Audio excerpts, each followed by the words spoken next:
Now then, hello. Am I live? I'm just checking if I'm live. Can you see me?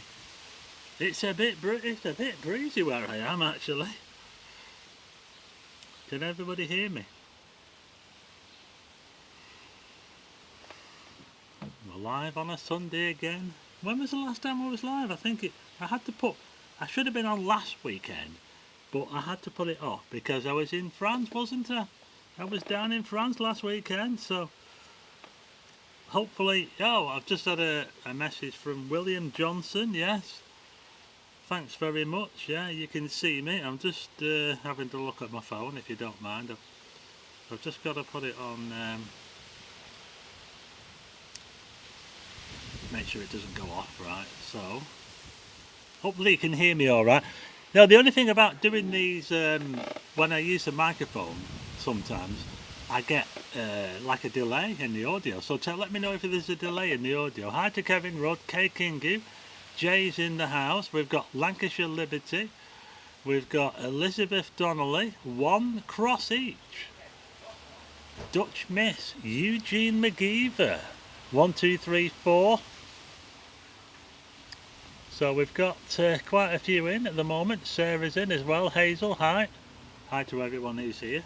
So I'm back on a Sunday again. And I'm outside. I'm outside. Now, as you can see, it's pretty light here. In fact, I can just about see the sun. The sun has just gone behind the house over there, but it's...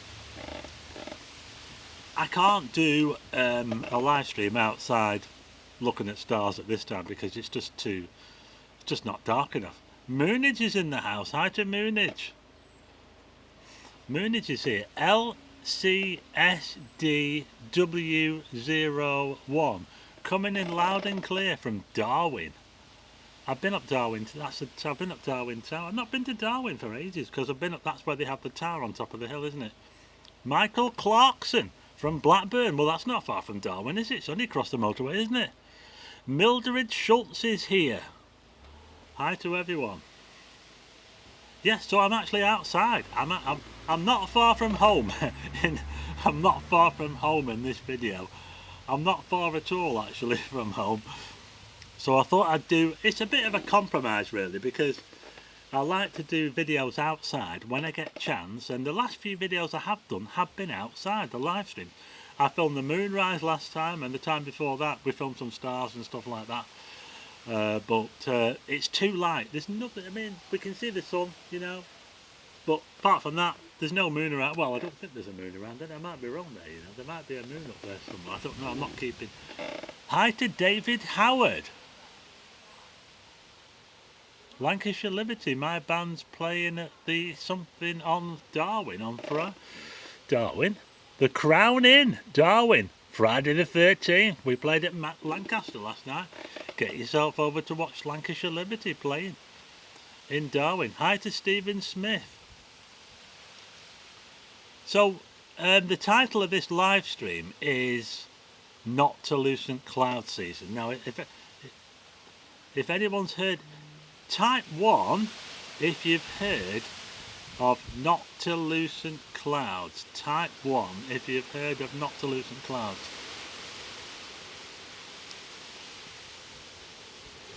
Elizabeth is coming to Blackpool tomorrow with her sister, Karen Bonner, for a week. Looking forward to it. Well, no, yeah, the weather's not looking too bad in Blackpool. I mean, it is a little bit changeable at the moment, but it doesn't look like it's going to be a disaster weather-wise. It's not as nice as what it has been. I see a lot of ones coming in. Kevin's heard of him, Eugene's heard of him, Mildred, 1 cross each, Jeff Moore Photography, and the Viral Black Cat have heard of them. I only learned about them a bit more than 10 years ago, maybe 12 years ago, something like that. It's the time of year now to see them. If you're between latitudes of around about 50 degrees, which is the south coast of UK, up to about the far north of Scotland, and a bit further north, maybe up to Iceland or something like that. This is the time of year when you can see them. I'll just put some on the screen now. So they are amazing. I mean, there's a picture there. That's a picture I took in Blackpool. Oh, hang on, I'll just pause that. How do I pause that? Aren't they amazing? Absolutely amazing things. I mean, last year was a little bit of a drought. I only saw them. I only saw a decent display once last year, which was a bit poor, really. So this is an example of them. Lancashire said he knows more about mammatus clouds. Yeah, I've seen them as well. They're amazing. I mean, in a way, they're not really. Well, they are clouds. You could call them clouds. They're like clouds of ice, really. You know, ice particles. I mean, clouds of water vapour, aren't they? So, hi to Paul from the Blackpool lads. So, Jonathan Brown, I love all your videos. All the best.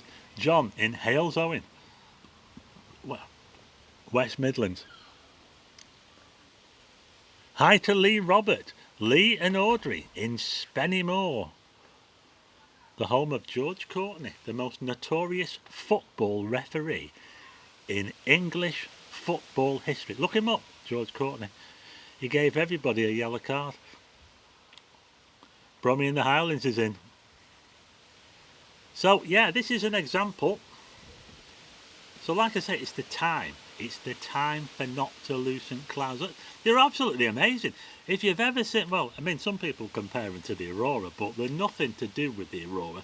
Nothing at all to do with the Aurora. But you know what? They are absolutely amazing. So if you're lucky enough to live in the UK, anywhere in the UK, or anywhere that's between, you know, sort of the latitudes of 50, and where do most people live? Well, we tend to live at a medium latitude, don't we?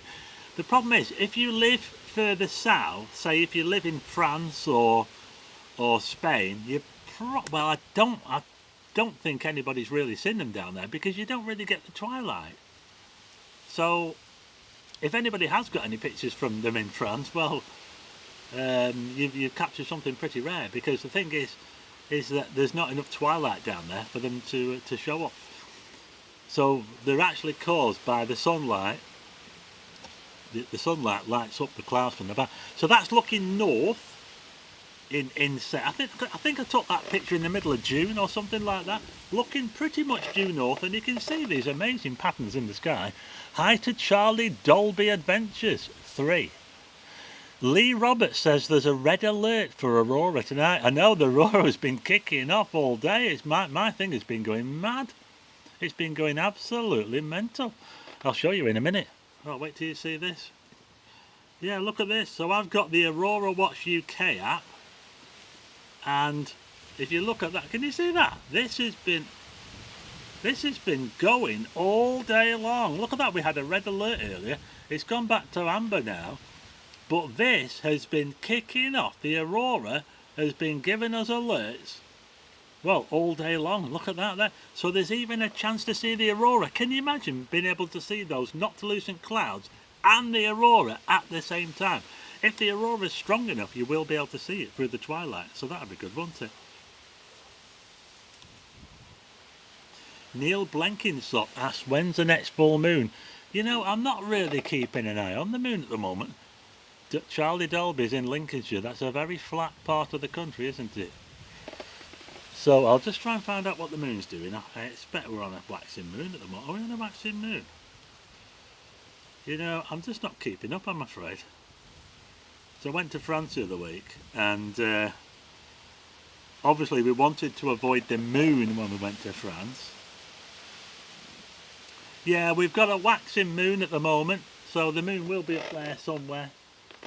Like a waxing crescent moon, although it's getting quite big now. It's going to be something like 30%, something like that. Let's see how many people. We've got 80 people. Don't forget to hit subscribe. I'm getting close to 10,000 subscribers. I want to get to 10,000 subscribers. So if you're not subscribed, hit the subscribe button. Tell your friends. I really want to get this channel to 10,000 subscribers. Yeah. So I'm very, very close. Thanks, Jonathan Brown. Sharon Morris, hi. The summer solstice will occur on Saturday the 21st of June at 3:42 AM. 3:42, that's UK time. 2:42 universal time. We're on universal time +1. So we used to use Greenwich Mean Time. You know Greenwich Mean Time? Greenwich through London, that's the prime meridian. But we don't really call it Greenwich Mean Time now. We actually call it universal time. So Greenwich Mean Time now means universal time 0. And the UK's time in March, it went forward 1 hour. So in the UK, British summertime is universal time +1, or you could say Greenwich Mean Time +1, but they don't tend to use Greenwich. I think someone's having a domestic. I can hear someone shouting. My goodness, I can hear everyone's arguments going on. Oh my goodness, it's kicking off. Paul Drakefield, that will be a long day. Yes, it will. So let's see if we can get to 100 people watching. Come on. I know we haven't got a spectacular moonrise.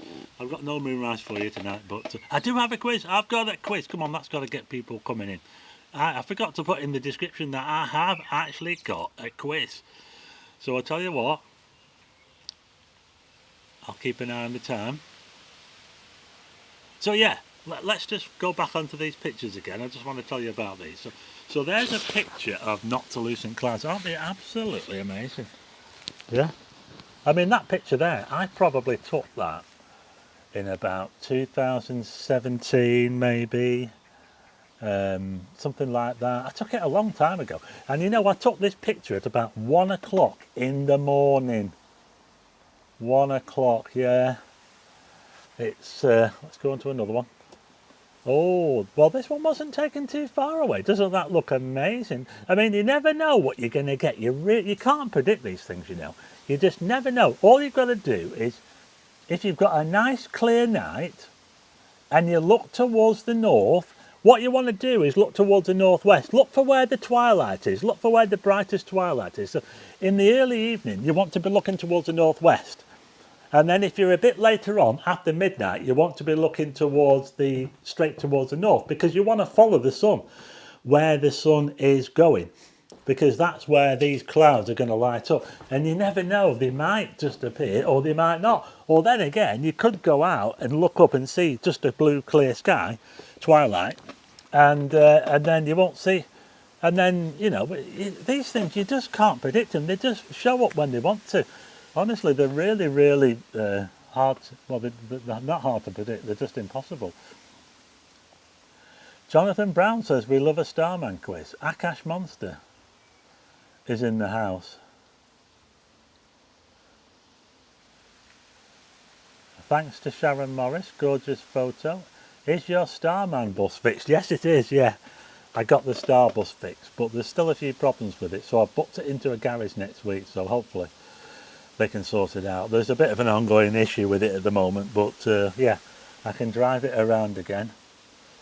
So yeah, I know that quite a few people watching this probably won't be able to see these Noctilucent Clouds, and also they probably won't be able to see the Aurora as well, because the latitude is probably too far south, and you do need to be at a medium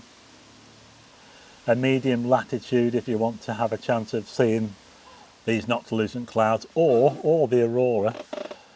William Johnson, I've got a rainbow in Sedberg. That's a nice part of the country, Sedberg. Yeah, really, really nice part of the country. We're up to 94 people. Hit the like button, hit subscribe. Don't forget, let's get over 100 people. In the last live stream, I think we had, what was it, 250 watching, but I was filming the moonrise. I don't have a spectacular moonrise video tonight, I'm afraid, but I will be getting onto a quiz a bit later on. Did anyone watch the video? You know what I was thinking? If anybody saw my video about the retreat in France, let me know if you want to see the travel video on this channel, because I did do a travel video for my other channel, but I never put it on this channel, and I think really it would actually suit being on this channel, so I might make it for this channel. If you want that, let me know, because I'll consider putting it on this one as well. The travel videos do really well. And you know, the thing is, I was supposed to be going to Tenerife. Now, Tenerife is at a latitude of 28 degrees north, which is quite a long way down from where I am.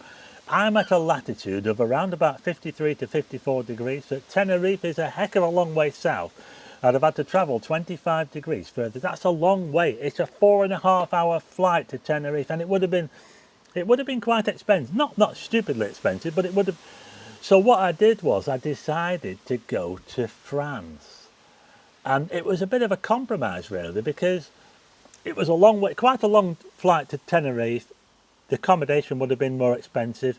I decided to go to Astrofarm in France because it was only an hour and 45-minute flight. The accommodation was dead cheap. We were looked after really well, and they had these really nice clear dark skies. If you saw the video, you'll know what I mean. So yeah, so I've just had someone say, is it Jay, say you'd like to see the travel video. What I'll do is I won't put the exact same video on, but I will sort of add to it so that you get to know where I'm going and why I'm going there, and then I'll join it onto the other video.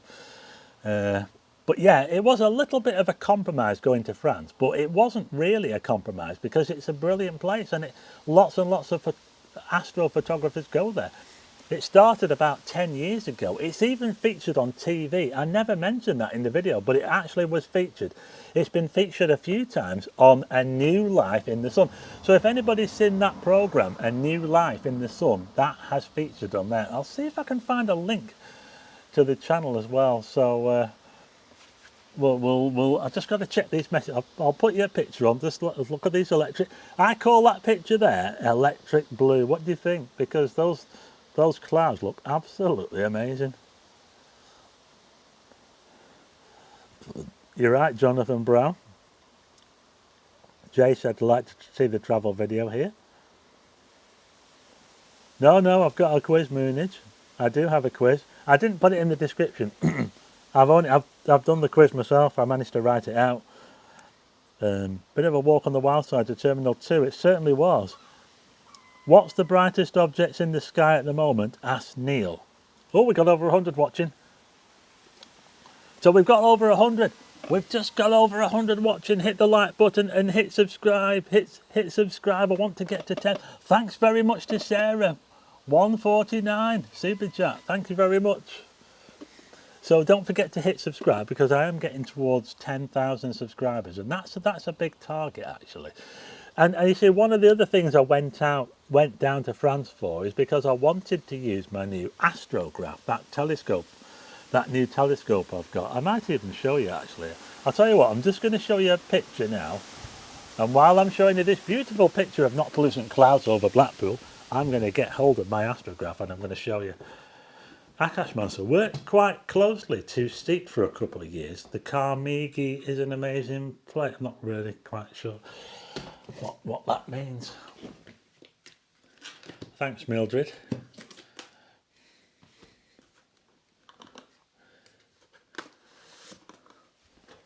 Oh, don't forget to hit subscribe. What's the brightest object in the sky at the moment? It's probably going to be the sun. It's got to be the sun, hasn't it? Yeah, because the sun is still up. Yes, it is. Oh, by the way, that photograph you're looking at there, this photograph, can you see how the sky is? That's looking due north, and the brightest part of the sky is towards the right hand side, because I took this picture at around about 3 o'clock in the morning when the sun's position is towards the north and the east. So that's why it looks bright towards the. They're absolutely amazing, aren't they? But anyway, just check the comments. How did the Astro lens work? I actually think it worked really well. So I wanted to test this. This is what I wanted to test. It's the Ascar 55. That means 55mm. Can you see? It's got a 55mm diameter. f4.8. 264mm focal length. It's known as a quintuplet, and it's actually called an astrograph, not a telescope, because it's specifically designed for astrophotography. It's not meant to be for looking through, so you're not meant to look through this, although you probably could adapt it to look through, but it's called an astrograph because it's not meant to look through, it's meant for astrophotography. So there you go. And it has been really, really good. Yeah, look at that. Yeah. So I didn't get to use it quite as much as what I wanted to, because we did have a few teething problems when we were there. I had some teething problems with the mount I was using, and Alan Titchmarsh has a channel named after Stephen. I think I can sort of guess what that is. The famous wild side pipes. Yeah, that's right. Someone's just mentioned there. You see those, if I go back to that picture, you can actually see the pipes of poo on that photograph there. Those bendy pipes on the right hand side, they're actually lit up. So thanks to Paul for pointing that out. They're not lit up anymore. I think it's United Utilities that owns that, and they can't be bothered fixing the lights, can they? Site is a town in South France, and the Carmigi is a region where the wild horses live. Right, okay. I didn't know that. So yeah, I'm just showing you some pictures of these Noctilucent Clouds. I'll just show you some more actually. So yeah, it's looking quite clear actually tonight. You never know, they could turn up. And not only that, we could have the Aurora tonight. Someone actually took a picture of the Aurora down the road in Fairhaven, and they put it on Facebook, and it looked amazing. Someone actually got a picture of the Aurora around here last night or the night before, and you could just see this red. I'll see if I can find it. Well, I probably won't be able to find it, but it was on Facebook anyway. So even though we are in the twilight, we don't get total darkness. We have like a constant twilight towards our north. It's still possible to see the Aurora if it's strong enough. And the way that it's been kicking off lately, and the red alerts mean that it possibly is strong enough. And you live, like I said before, 111 watching, 28 likes. Hit the like button, thanks to Paul there from the Blackpool lads. You could actually see these Noctilucent Clouds and the Aurora at the same time. Wouldn't that be absolutely amazing? I've taken pictures of the Milky Way, and I've got pictures of the Aurora at the same time, and I've also got, you know, the zodiacal light, which I've talked about before. I've got all that in one picture before. The things that you see when you go out are absolutely amazing. So I just want to catch up on the comments. So yeah, we've got over 100 people watching. Don't forget to hit the like button. When can we see Saturn again, Dave White? Well, you can see Saturn if you get up early in the morning and you look out before the sunrise, because Saturn has flipped around the other side of the sun. So up until sort of January, February, we could see Saturn after the sunset, because Saturn was following the sun. But now they've swapped positions. So now if you want to see Saturn, you have to be up before sunrise, but it's probably not in the best position because it's still kind of near the sun. Not near the sun, but near the sun as we see it in its position in the sky. F4.8 is quite fast. Yeah, it is pretty fast. If you look there, it says there F4.8. So that means it's quite fast. That's the aperture. That's the you know, the actual diameter of the hole. So the smaller the number, oh, look at that, you can see through it. Can you see my eye?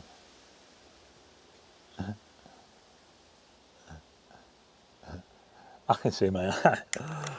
So aperture, in fact, focal length in astronomy is a bit of a dirty word.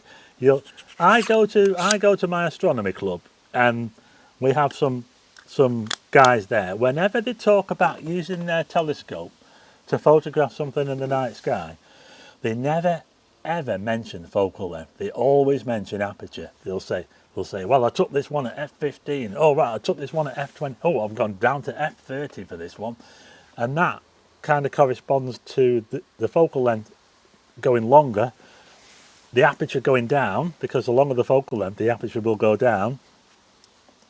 But you'll never hear them talking about focal length because it's a bit of a dirty word in astronomy. You always talk about F ratio instead, so there you go. So I'll just put that picture back on for you. So yeah, that picture there was taken at around about 3 o'clock in the morning.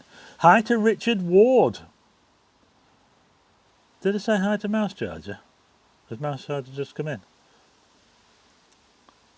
We've got over 100 people watching. If you're new to the channel, hit subscribe. I will be having a quiz a bit later on. I'm just showing you some pictures of these amazing Noctilucent Clouds. Look at that one there, look. You know, I didn't have to travel very far to take that one. But like I say, every display is different. You never know what you're going to get. Some of them look a bit like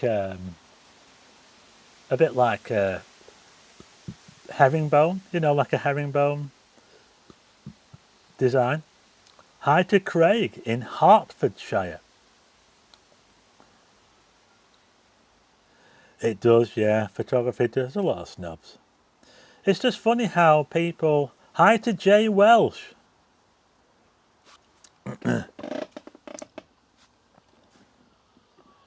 Yeah, now, in photography, when you use a lens to take a wildlife picture or a moon, or the moon, whatever, people say, oh, what focal length were you using to take that? They say, what focal length? Oh, well, yeah, I used 300mm, I used 400, whatever. But when, generally, astronomers, if they take a picture of something, they'll want to know what telescope they were using and what the F ratio is. Sometimes some will mention focal length, but it's a bit of a funny one because it tends to be focal ratio more than focal length. So that's the ratio of this is the aperture, you know, the actual aperture. So that there is that's an f4.8. It says f4. It corresponds to the aperture. Now this is it's a fixed lens as well. It's what you call a prime. If that was a camera lens, it would be a prime lens. If you look at the focal length, so if I turn it round, it says 264mm focal length. Not particularly powerful. 264, that is not a particularly powerful focal length. But normally, if you had a zoom camera lens, when you zoom out, so when you make the lens longer, the aperture goes down. So the light coming into the lens goes down. So normally you would have a number, something like f4 at the wide angle, and as you zoom in, it would go down to something like f5. f5.6 or something like that. Unless you've got thousands and thousands of pounds to spend on a professional lens. In fact, I'll get you one now. I'm going to show you. So we'll just have a look at this picture here, Master. Remember your very first look. That's where you are, Stephen. Ain't like Stevens without... Oh yeah, you can hear the ambulance. Yeah. April Ortiz, hi. We're going up to 100. Look at these beautiful pictures of Noctilucent Clouds. If you've just joined us, we're looking at Noctilucent Clouds. These are Noctilucent Clouds. Aren't they absolutely amazing? Right, at the moment, I'm just looking for my lens. We'll see if I can find it.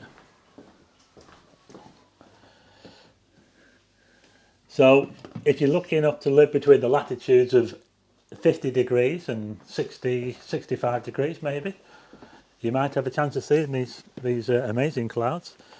If you go out, usually if you go out from about 11 o'clock until, well, the sky would get dark enough from around about 11 o'clock to start to see those things, I would say. So, you never know, you might just see some. Let's just kicking off in Blackpool, says Paul. Pucker life. Can an aurora be seen in the day? Is a silly question. Well, no, I don't think you'd see them right in the middle of the day because it'd just be far too bright. It would have to be in the twilight. Twilight, you'd struggle even in the twilight.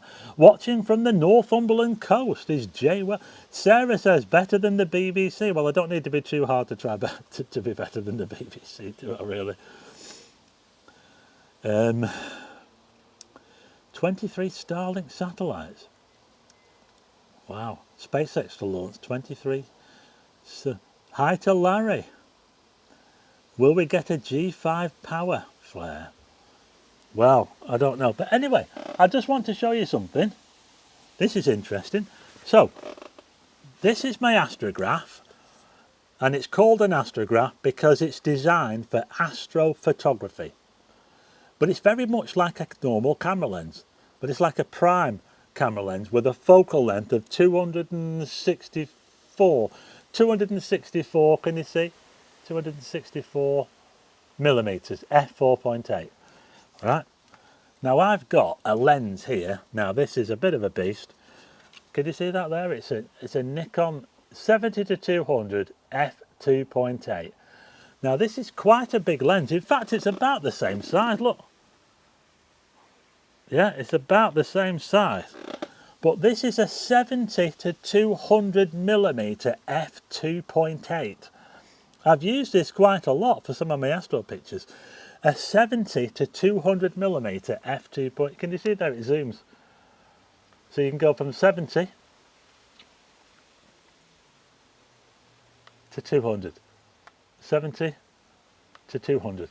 And you'll notice as well, as I zoom, the lens does not get bigger. It stays the same size. But another thing as well, when you go from 70, it's f2.8. When you go to 200, it's f2.8. This is not one of those cheap lenses. This is quite an expensive lens. You have to pay a lot of money to get something like this. It's what you call a non-variable aperture zoom. Now, if you get a camera and you get the kit lens with it, you'll notice it might say 18-200 or something like that. But it will be something like f3.5 aperture up until f5.6. Not this one. 70 f2.8. 200 f2.8. The aperture does not change on that lens, and that's why some of these lenses are so expensive. So I'm just explaining a little bit about photography there for you. Focal ratio corresponds to how fast the telescope is. The lower the ratio, the faster the scope, the brighter the image. So theoretically, the less exposure to. That's a good answer, that, Kevin. Yeah. It's still, because I'm a photographer, it still kind of gets me a bit sometimes when they say, oh, I took this at f32, and it kind of does my head in a little bit. Sarah says she doesn't watch TV aside from the news.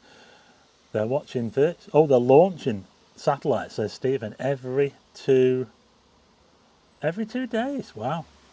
I'll have to go down and see if I can see a launch. What do you reckon? How much does it cost to go over there? Paul Drakefield says we're in Blackpool 2 weeks in the Velvet Coaster.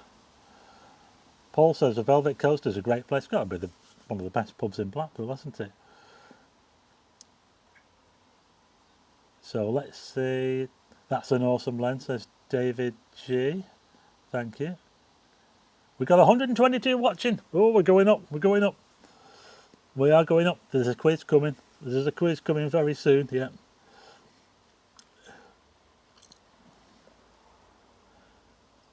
Right. Keep one in the pump for me, Mouse Georgia Hart. Breakfast at the Velvet Coaster is okay. Now to right home. Well, it is a Wetherspoons, isn't it? I actually quite like the breakfast there. I think they're all right. I think they're pretty good, you know. Sometimes they might not be brilliant, but anyway, let's just put some more pictures on. Yeah, so we're just looking at these pictures of Noctilucent Clouds. And there's another. In fact, I think that's the railway line. That's the railway line you can see down there. I tell you what, this bloody chair, sorry about my swearing, but this chair I'm sitting on is creaking. Jonathan has a Nokia 3310 to take pictures on. You should visit the Space Kennedy Centre sometime. I have been to the Kennedy Space Centre, although it was quite a while ago since I went. What do you think to that? You know, that picture there is one of the first pictures I ever took of Noctilucent Clouds. And I took it not too far away from here. M3D1807 says it's very light to say it's 8:30. Yes, it is. I don't think it's sunset now until about almost 9:30, isn't it? Because it's getting later and later. And on the solstice, on Saturday the 21st of June, sunset will be here where I am at around about, it's going to be, I'll just find out for you. Oh, 21:52. I've just checked on the photographer's, that's it, the photographer's ephemeris. That's the app that I use to get all my angles. It says here that on the solstice, which is Saturday the 21st of June, the sunset in Blackpool is going to be 21:52. That's 8 minutes to 10. Can you imagine that? The sun's still going to be up. So if you're living at, say, I know we've got someone from California here, that must be 35 degrees, I think. Is it Los Angeles? So you'll never get a sunset that late, will you? Well, nowhere near that late. That's amazing, isn't it? But don't forget, in the middle of winter, the sunset here is something like 3:30 in the afternoon. So then it's dark then for the rest of the night. So it's we get a bit of both, you see. We get the extremes, don't we? Because we're at a fairly, not really so much a mid latitude, but we're heading more further north. Right, hi to Callum. Callum's here. Is the 21st of June officially summer? I always thought that the beginning of June was officially summer. No. Is there a bass house in Blackpool? Yes, the Saddle pub on Whitegate Drive. We've got 123 watching, thanks to Mildred. Is it true that winter in the UK sucks for daylight? Yes, it does, yeah. Because sunset, if this was the opposite time of year, in December on the solstice, the sunset is going to be at 3:30 in the afternoon. 3:30. And sometimes it can be dark long before that, because if it's a dull day and there's clouds around, it can be dark long before that. I mean, sun rises what? But the sun rises at about 8:30, maybe a bit later than that, maybe 9 o'clock. So you've only got about 6.5 hours of sunlight, and the rest of the time it's dark. So there you go. Thanks to Kevin Rudd, I like these pictures. So we're looking at some pictures of Noctilucent Clouds, and I'm going to get the quiz now. Who's ready for the quiz? Type 1 if you're ready for the quiz, because I'm just getting the quiz ready now. It's about Noctilucent Clouds and it's about the Aurora.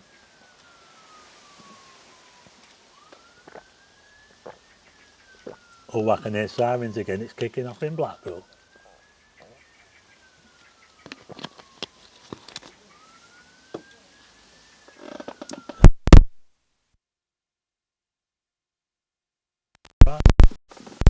We seem to be having the microphone, no microphone. The filed flyer has type 1.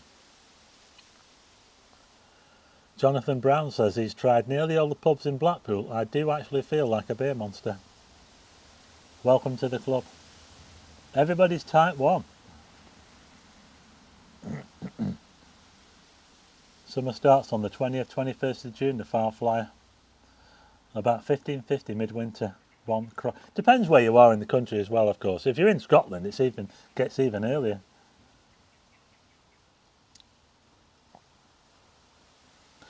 Susie Cat said she spotted Noctilucent Clouds in where? Scotland. Right, okay. Got the quiz ready now. Everyone's typing 1. We all want to know what the quiz is. Right, okay, so here we go. I'll tell you what I'll probably do is I'm going to ask now, between what months do Noctilucent Clouds normally appear? So question 1 is, between what months do Noctilucent Clouds normally appear? So these clouds that we're looking at now, these amazing ice clouds that light up in the twilight, what months do you normally see them? Paul said he can hear sirens in Brisbane. Hey, that video you did the other day's done really well. 60,000 views, well done. Get watching the Blackpool lads. That building that fell, was it a car crashed into it or something?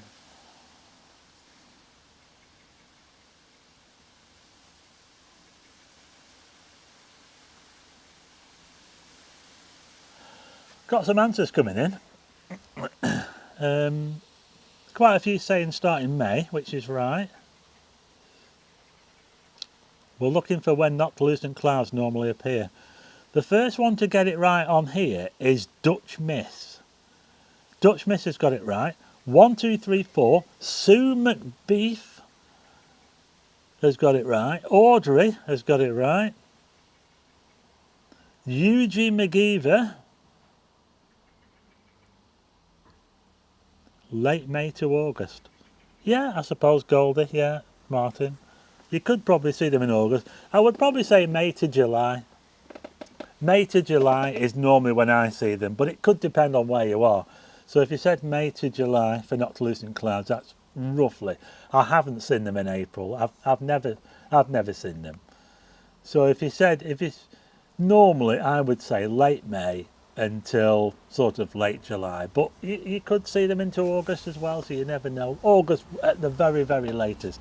So next question. Let's put you another picture on. Oh, look at that one there. We've got the big one. What latitudes can Noctilucent Clouds normally be seen? Between which latitudes can you normally see them?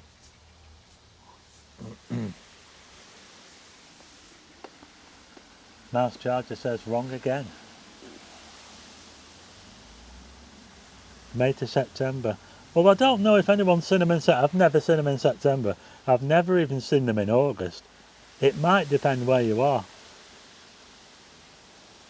But I would say May to July are the main months.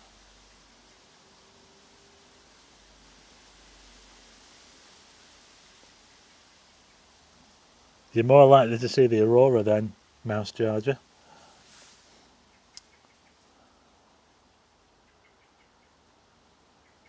So we're getting the latitudes coming in now.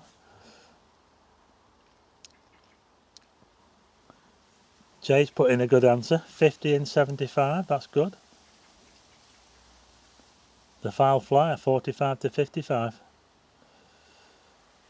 One cross each, 50 to 70 degrees north. I don't know if they have them in the Southern Hemisphere. I've never seen pictures of them in the Southern Hemisphere, but we're going to be northern centric on this one. Audrey Harding, 50 to 70.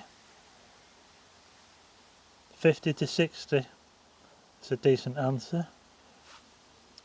Jay says never seen them, too far south. 50 to 70, Lee Robert. I would probably say 50 to 70. If you said anywhere between 50 and 70, or maybe 45 to, you're in the right sort of area. But yeah, generally 50 to 70 degrees, because once you go below 50 degrees further south, you don't really get dark, you don't really get twilight, you see. So if you were where I was in France, it never gets twilight. It always gets dark all year round. So it's unlikely that you would see them.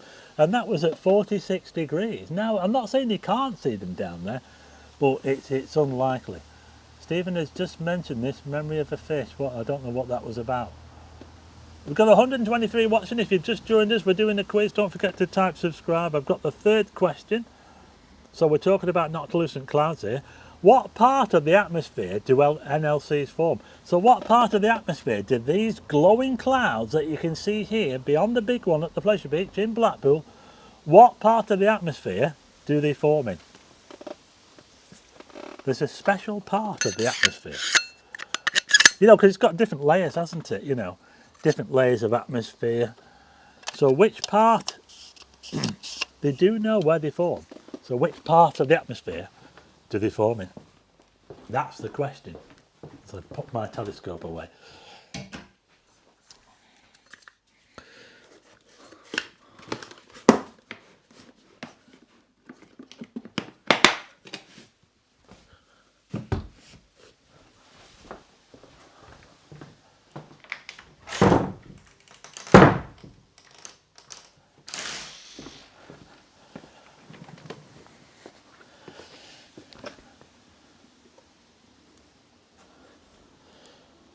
So we've got some answers coming here.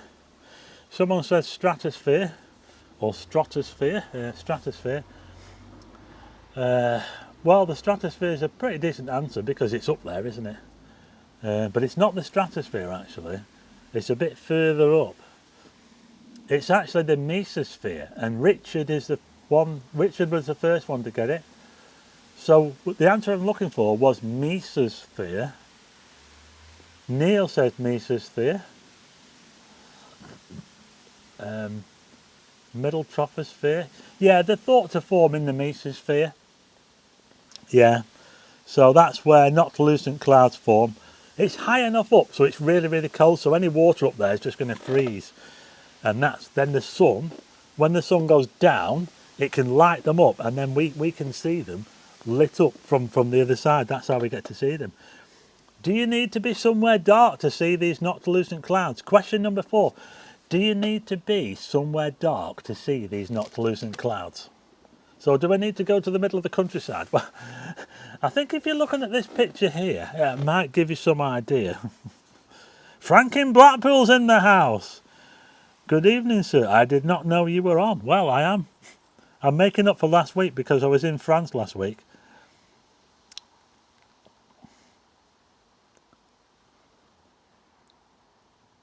Well, we've still got over 100 people watching. We're doing the quiz. Everyone's saying no. Well, actually, this picture answers your question. You do not need to be anywhere dark to see these clouds. You can see them in the middle of town. And there's another picture there, look. Look at all the street lights on this picture here, and yet we can still see. And if you look as well, can you see towards the right-hand side? We've actually got some normal clouds. And if you look a bit lower down, just above the trees, you can also see normal clouds. And they're black, and that's because the sun is not lighting up those clouds. They're just normal clouds that are low down, and they're not high enough up to be lit up by the sun. But because the Noctilucent Clouds, the ice formation, is so high up in the atmosphere, it can be lit up by the sun because they can see the sun, and the sun lights them up from behind, and that's how we're able to see them. Isn't it amazing? Richard said he can see a rainbow. It has to be dark but not pitch black. I definitely didn't eat any snails when I was in France. Question number 5 on Noctilucent Clouds. Can Noctilucent Clouds be predicted? So can these clouds that I'm showing you now, these amazing ice formations, can they be predicted? And Bass champagne. Could we have a Bass champagne?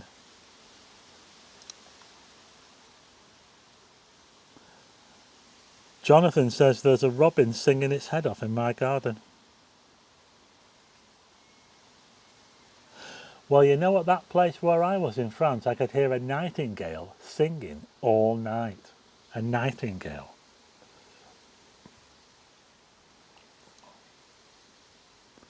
Everyone's saying no. That's right, yeah. I think I can hear a car alarm going off now. Oh, it's all going on here. Yeah, it's actually, we've got quite a lot of clouds. I don't know if you can see that, but there seems to be quite a lot of clouds. Can you see that? You can tell it's quite breezy as well. It's pretty breezy. We've got some clouds coming in, but the sun is getting down a bit. We're still a good half an hour away from sunset yet, though. We're now on to another set of questions now. This is about the aurora. We can predict the time of year. That's a good answer. We can predict that, but we can't. I tried to show Noctilucent Clouds to a friend of mine. I went out one night. You know what? I took this picture here. You see that picture there? I took that on, I think it was a Saturday night. Yeah? I took it on a Saturday night, and I said to my friend, I said, you want to see these amazing clouds that light up the sky at 11 o'clock, midnight? You want to see them? They're amazing. And you know what? We went out the next night, and it was perfectly clear. Perfectly clear. Same place where I took that. Exact same place. Perfectly clear. No clouds. Nothing.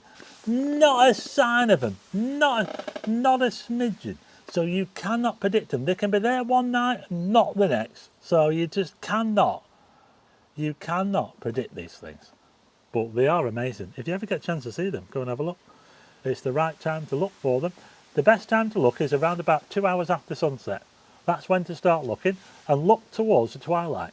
Look towards where the sun is. So you want to look towards the northwest first on, and then as past midnight you want to be looking towards the north, and then if it's more into the morning, say 2 o'clock, 3 o'clock in the morning, you want to look towards the northeast, because they can actually move across the sky. It's amazing. We've still got a decent crowd watching, 123 watching. We're now on to Aurora questions. So I've got some Aurora questions. Can the Aurora be seen in the twilight? So can the Aurora borealis, be seen in the twilight? I've not got any Aurora pictures. I know I've got loads of Aurora pictures. I just don't have it. I don't have it on here. But it would be amazing to get a picture of these amazing Noctilucent Clouds and the Aurora as well at the same time, wouldn't it? It is possible. I don't think I've seen a picture of someone doing it, but it would be something.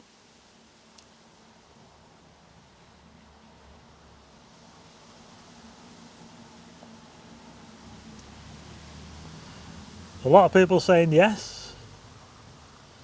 Yeah, the Aurora can be seen in the twilight if it's strong enough. We've had quite a few red alerts lately, and if the Aurora's strong enough, it can be seen in the twilight. Yeah, someone actually took a picture down the road. I saw it on Facebook. Yeah, and you can see it red. You can see the red sky. It looks amazing. Yeah, Aurora. So this is a little bit of a. How far south can the Aurora be seen normally? So about how far south can you normally, I say normally, expect to see the Aurora? So roughly how far south in latitude, talking about the northern hemisphere here, how far south can you normally see the Aurora? I say normal. In the last few years it's been a little bit different. But they always used to say, oh, you need to go up to Norway to see the Aurora. Oh, you need to go up to Scotland if you want to.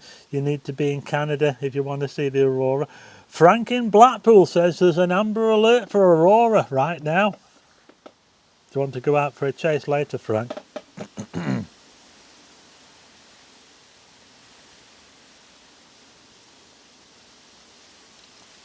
We've got quite a lot of...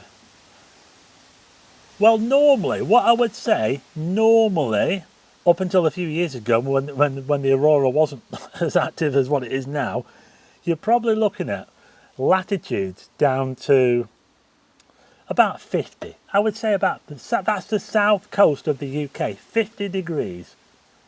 50 degrees, between 50 and about 80. Or up to the, right up to the, right up to the North Pole. So from 50 degrees up to the North Pole. But in some cases it can go, like I say, that's normal, that's kind of average. But I think, I'm not too sure, Jay might be able to tell us, has it ever been seen as far south as Los Angeles? Now, I think Los Angeles would be a bit of a difficult because it's too bright there, there's too many lights, but the latitude of 35 degrees south, is it possible to get the Aurora down there? I think it has been seen down there. I think it might have been seen down there last year. When we had those really strong displays of the Aurora last year in, was it May? I think it was May and October.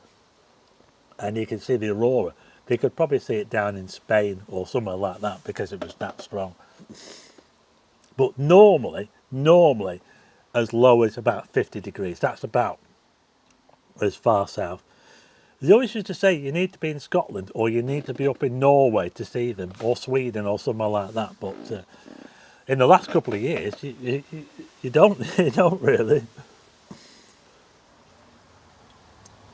So Mooney says 50, that's what Jay says. So I think most people were in the right sort of area, so well. 57 degrees here in Scotland, says Susie Cat. Will the Northern Lights be visible tonight in the northeast? Well, go outside and have a look.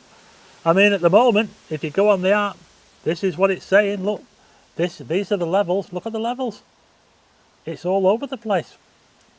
Amber alert, possible aurora. But will it get dark enough? Will it be dark enough in the northeast? I don't know. Starting to lose my voice a bit now. It's a good job I'm only on for an hour. Right, okay, I've got another question. This is aurora. What causes the aurora? So what is it that causes the aurora? As we look at a picture of Noctilucent Clouds. So what is it that causes the aurora? I tell you, this chair is doing my head in. Creaky chair.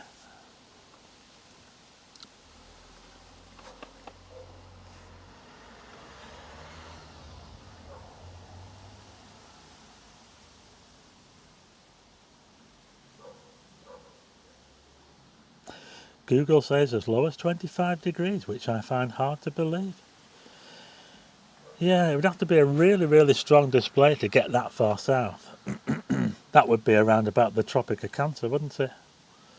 Frank in Blackpool says the sun. Yeah, well, the sun does cause the aurora, yeah. It's caused by the sun. Pucker Life says dust, yeah, pretty much. Sarah says, have a bath, lol. Well, I've got some. Charged particle in the magnetic field. Coronal mass ejection says, yeah, coronal mass ejection is actually the right answer. Although if you said sun, the sun does cause the aurora. It's the solar wind. There's like a wind coming off the sun. Constant, it's constant. It's always coming off the sun in all directions around the sun. And it batters our magnetic field. And it's always causing like a constant aurora all the time. But every so often you'll get like a load of material come off, what they call a coronal mass ejection. And that causes the really strong auroras that we get to see. Mouse charger, £2. Thank you so much. I'm trying to like that. Thank you very much to Mouse Charger.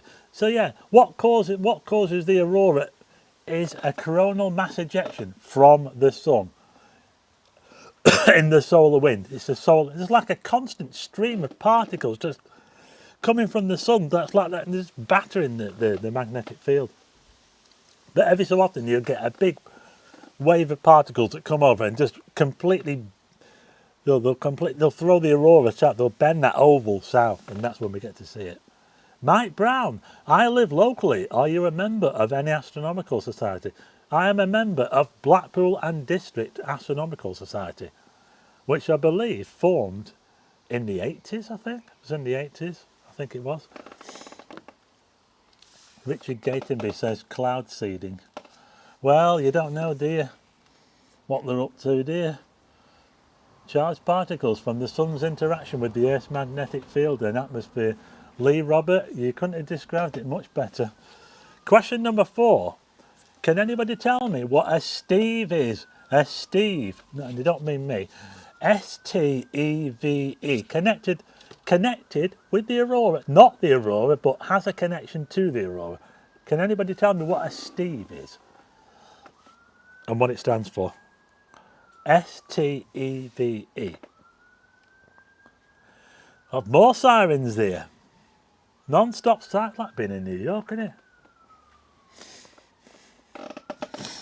Oh, I'm not sitting on this chair again because it's doing me head in.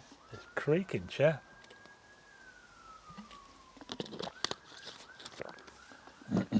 Frank will recognise that siren. It's not a cop car.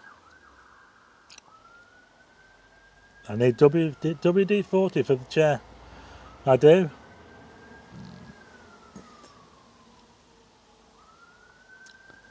We haven't got anybody answering the question about Steve. Oh, Lee Roberts just come in. Now, it was a couple of years ago. I think it was 2023 when I was in the...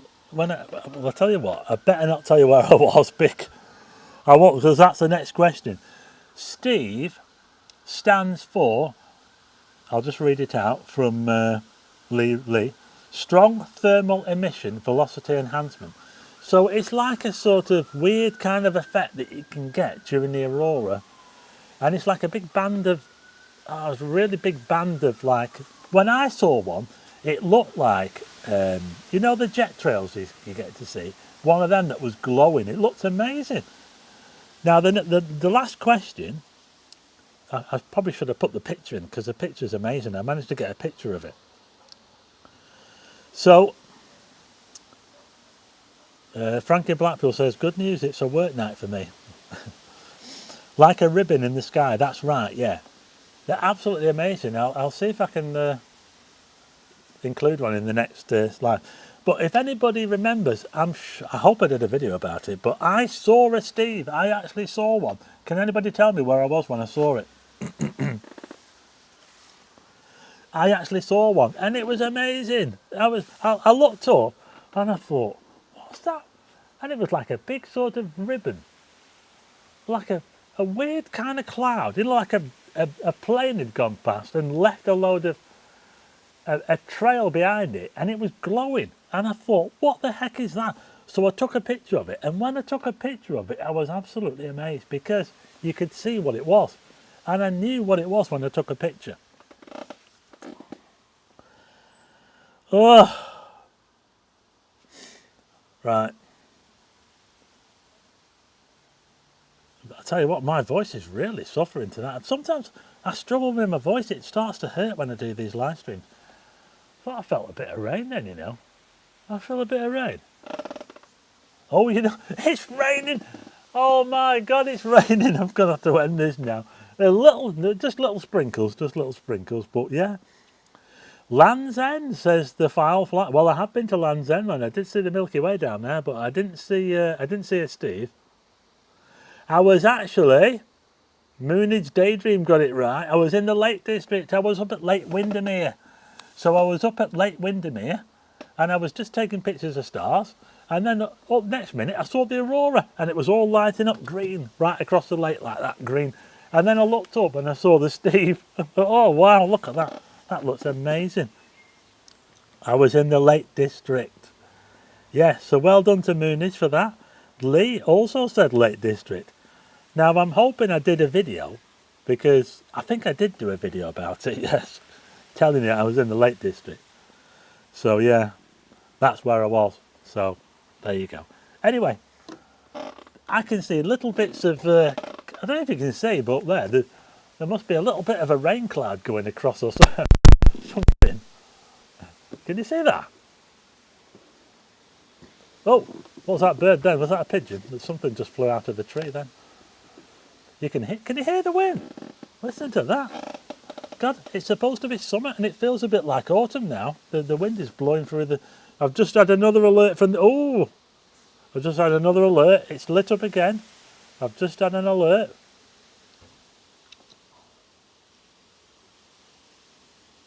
Yeah. So it's really kicking off the aurora. So get outside when it gets dark. If you're between the latitudes of 50 degrees and 60 degrees, something like that, see if you can see these amazing noctilucent clouds like these here. And you never know, you might also get to see the aurora at the same time. But these noctilucent clouds are absolutely amazing. I've been looking at them since about 2012, and I've never missed a year, although last year was not a good year for them. I saw them twice last year, but I only really saw a good display once, so it was a bit poor last year. So I hope to get back out again and see them this year. Hopefully I'll see a bit more of them. But Tin Whistle TV's in the house. Sorry, I just missed a load of your Brett Johnson, thank you. Neil Southern, hi all from Scotland. So yeah, get outside and see if you can see them. And you never know, you might just get to see the Aurora Borealis as well, because it's really kicking off. So, Blackpool Lads has just said, Paul's just said, I've got 138 watching. But unfortunately, my voice, honestly, It's terrible. My voice is just, I can't do any more.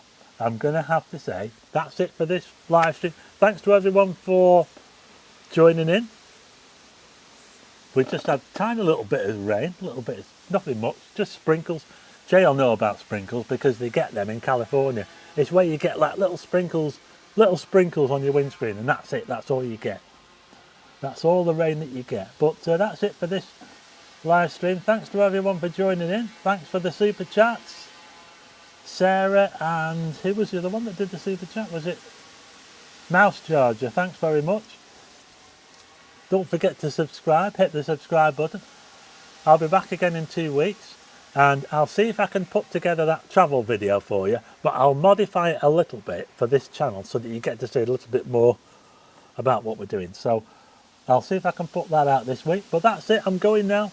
Bye to everyone. Thanks to all the mods, Jay, Hazel, Moonage, Sarah. If I haven't mentioned you, I'm sorry I've missed you. But that's it. I'm going now. I'm going to press the off switch now. Thanks everyone for joining. And hopefully I'll... Oh, David G. $5. Thanks very much. Just before I went off. That's amazing. Thanks so much to David G. $5. That is amazing. So that's it to everyone. Bye, David Henderson. 1, 2, 3, 4. Hazel, Jay, Moonage, Susie Cat. You know who you are. Richard, Eugene McGeever. I can't say goodbye to everyone, but that's it. I'm going now. There's a noisy motorbike now, so I've got to go.